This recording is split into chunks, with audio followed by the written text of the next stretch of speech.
بسم اللہ الرحمن الرحیم۔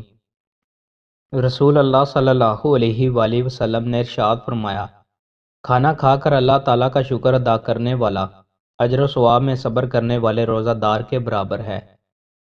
رسول اللہ صلی اللہ علیہ وآلہ وسلم نے ارشاد فرمایا، جب اللہ تعالیٰ اپنے بندے پر کوئی نعمت نازل فرماتا ہے اور وہ الحمدللہ کہتا ہے تو اس نے جو دیا وہ اس چیز سے افضل ہے جو اس نے لیا۔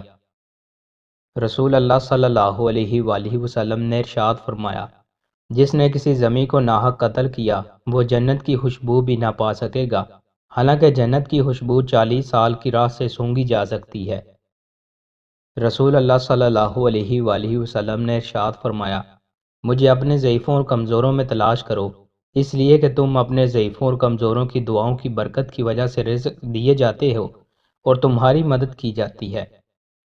رسول اللہ صلی اللہ علیہ وآلہ وسلم نے ارشاد فرمایا، سورہ بقرہ میں ایک آیت ایسی ہے جو قرآن کریم کی تمام آیات کی سردار ہے، جس گھر میں اس کی تلاوت کی جاتی ہے وہاں سے شیطان بھاگ جاتے ہیں، وہ آیت الکرسی ہے۔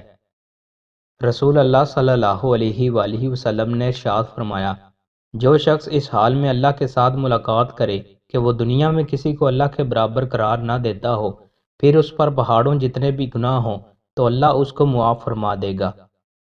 رسول اللہ صلی اللہ علیہ وآلہ وسلم نے ارشاد فرمایا، قیامت سے پہلے نبی صلی اللہ علیہ وآلہ وسلم کی طرف جھوٹی باتیں منسوب کرنے والے کذاب ہوں گے، تم ان سے محتاط رہنا۔ رسول اللہ صلی اللہ علیہ وآلہ وسلم نے ارشاد فرمایا، اگر تم اتنی غلطیاں کرو کہ تمہاری غلطیاں آسمان تک پہنچ جائیں، پھر توبہ کرو تو پھر بھی اللہ تمہاری توبہ قبول کرے گا۔ اللہ کا شکر ادا کرنے کا ایک انداز۔ سیدنا ابو بکر رضی اللہ تعالیٰ عنہ بیان کرتے ہیں کہ نبی کریم صلی اللہ علیہ وآلہ وسلم کے پاس جب کوئی خوشی کی خبر آتی یا آپ صلی اللہ علیہ وآلہ وسلم کو بشارت دی جاتی تو آپ صلی اللہ علیہ وآلہ وسلم اللہ کا شکر کرتے ہوئے سجدے میں گر جاتے تھے۔